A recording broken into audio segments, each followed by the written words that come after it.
Bueno, vamos a hablar de otro de los temas que está en agenda de las sesiones extraordinarias que no llegaron a poder tratarlo durante diciembre y pospusieron esa discusión hasta febrero, tal vez porque el oficialismo arrancó con un ímpetu y se dio cuenta que se le iba a hacer un poco más complicado. Vamos a ver, que tiene que ver con la cuestión de la reforma laboral.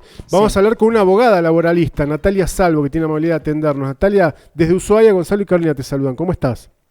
Hola, ¿qué tal? ¿Cómo están? ¿Cómo andan? Bien, gracias por atendernos, Natalia. Bueno, vos hace mucho tiempo que te dedicás a esto, Natalia, y hemos visto varios recortes tuyos y artículos.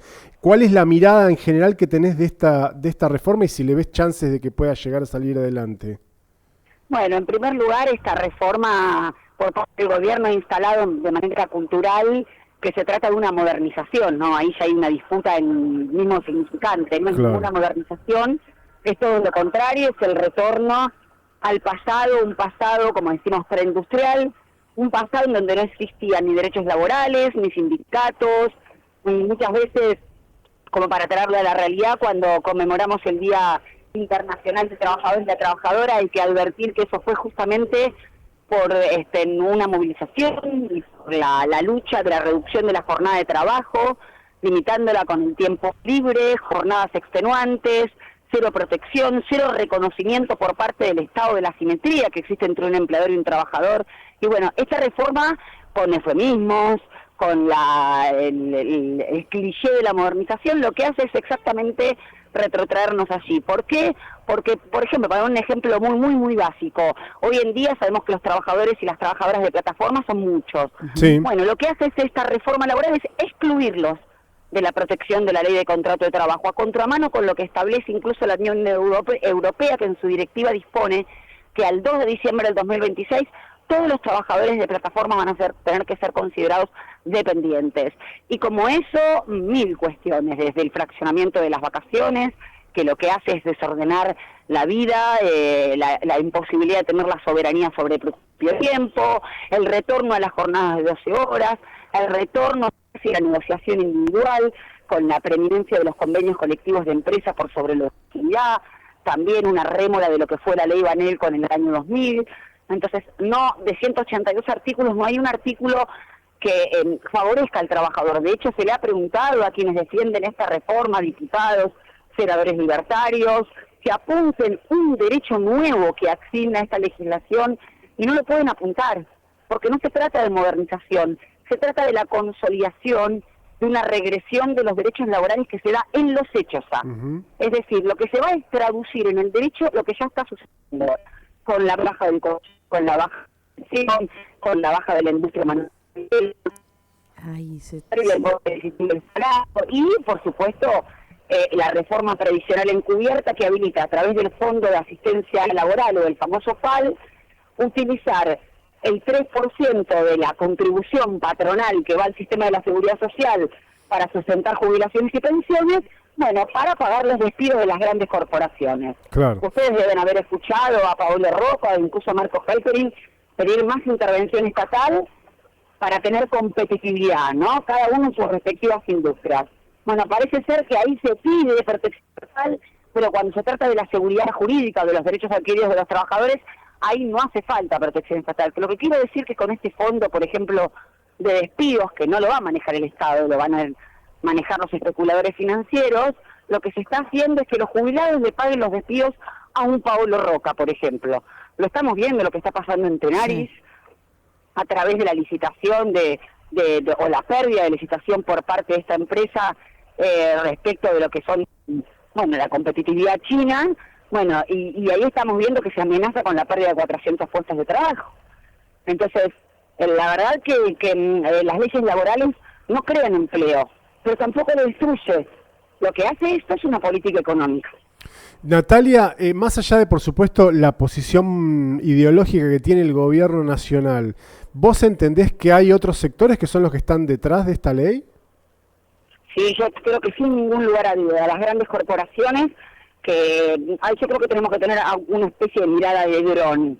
No es solo la reforma laboral, es la ley de glaciares, es la ley de reforma del sistema penal juvenil, ¿Todo para qué? Bueno, para estar aliados a cierto poder, digamos, imperial, que ya lo vimos cómo ha actuado con dictaduras latinoamericanas en los años 70, pero en la actualidad, con respecto a Venezuela, y no me pronuncio en relación ni siquiera a los gobiernos como fueron, la pérdida de soberanía de Venezuela o lo que está diciendo Trump respecto de Cuba y nuestros recursos estratégicos, ¿no? Nuestros recursos estratégicos como el petróleo, el litio, lo que está sucediendo con las tierras del sur. Es decir, si nosotros creemos que solo se trata de la reforma laboral, bueno, en realidad se trata de las grandes corporaciones cooptando la estructura estatal para sus propios beneficios, algo que se puede ver si uno hace una leve o superficial lectura de lo que es la geopolítica actual, ¿no?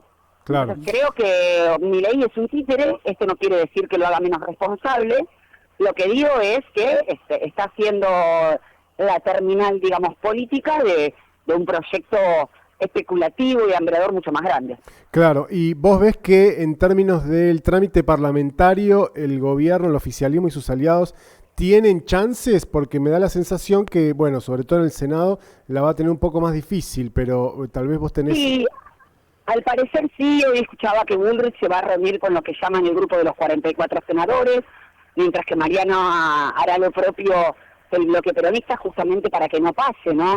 Esta reforma, pero creo que, me parece que no está dicha la última palabra, dicen que van a tener los votos, creo que no, más allá de también, ¿no? Digámoslo, de la especulación de los gobernadores, porque esta reforma laboral trae obviamente una disminución de la coparticipación, lo que hay que pensar es qué pasa con esos trabajadores de otras provincias. Entonces creo que todavía no está la última palabra dicha, hay muchas cuestiones en juego y también mucha posible pérdida de legitimidad, ¿no? Entonces creo que no está dicha la última palabra. Natalia, se perdieron más de 16.000 empleos en lo que va desde el 2024 al 2025, en septiembre. Ese fue el último número que se arrojó. ¿Hay alguna empresa, hay algún conglomerado de comerciantes o gente de pymes que esté haciendo algún tipo de reclamo o tracción para que esto no avance, o es al revés? O sea, sí, yo veía estos números que vos mencionás que se pierden 30 pymes por día aproximadamente, y justamente los textiles, ante las declaraciones de Luis Caputo de que los argentinos no compran ni calzado ni indumentaria argentina, se pronunciaron en contra y están obviamente disfrutando, haciendo las acciones que sean necesarias. Lo que pasa es que yo considero que no solamente van a ser los textiles o los industriales que disputan dentro de la Unión Industrial Argentina, que tiene uno como sus aliados, uno de los escribas de este proyecto de reforma laboral, o asesores, desde Diego hasta Funes de Rioja. Entonces creo que solamente no es que un solo sector empresario se va a alzar. Los senadores de Unión por la Patria, de Fuerza Patria, estuvieron recibiendo a muchos empresarios, pequeños y medianos empresarios, porque también nos olvidemos que son utilizados como el mascarón de proa. Es decir, esta reforma es mejor para las pymes, claro, pero las pymes están pidiendo más protección. Las pymes están diciendo, no queremos despedir. Entonces, creo que no se termina como de armar un frente de todos los perjudicados.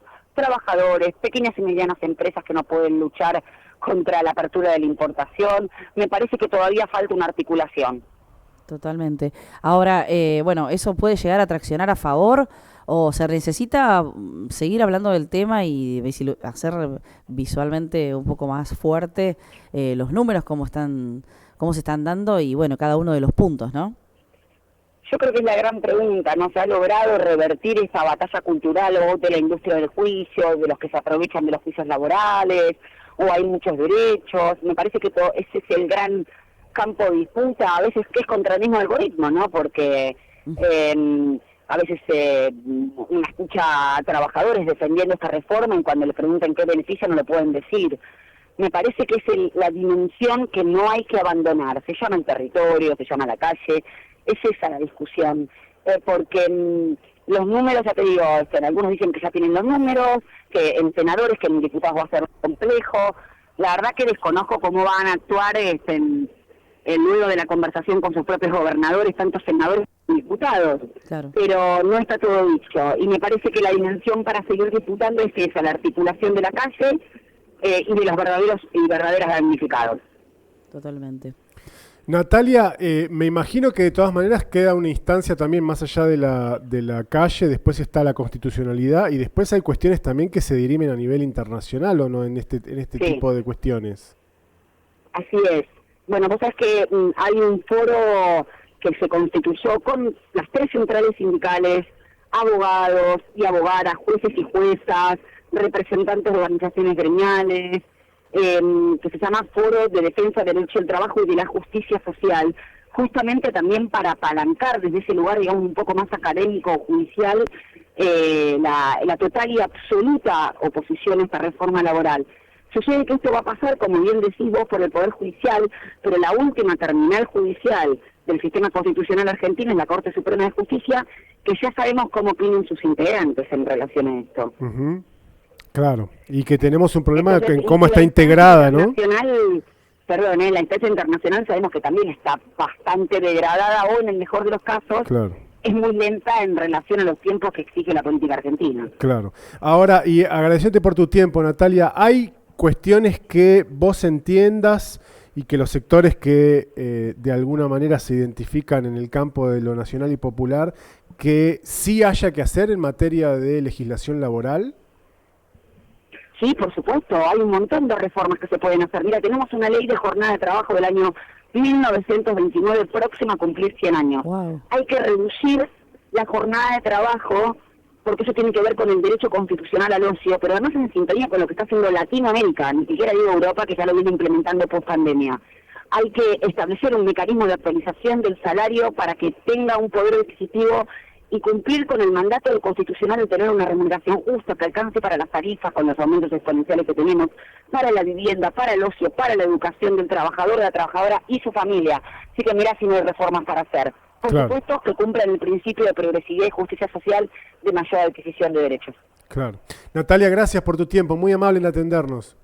A ustedes, un abrazo muy fuerte. Que esté muy bien, hasta luego. Natalia Salvo es abogada laboralista, bueno, especializada en estos temas, justamente fue candidata a diputada nacional por la Ciudad Autónoma de Buenos Aires, por Unión por la Patria, y bueno, está dedicándose últimamente, obviamente, a analizar todo lo que tiene que ver con este proyecto de reforma laboral que está impulsando el gobierno y que está presentado, como bien decía ella, como de modernización, ¿no? Tal cual. Bueno, ahí están entrando un poco al Instituto Nacional de Estadísticas, hoy INDEC, que está en la boca de todas. El último de los índices tomados es es el último trimestre en cuanto a la tasa de actividad y hasta, diciembre de 2025.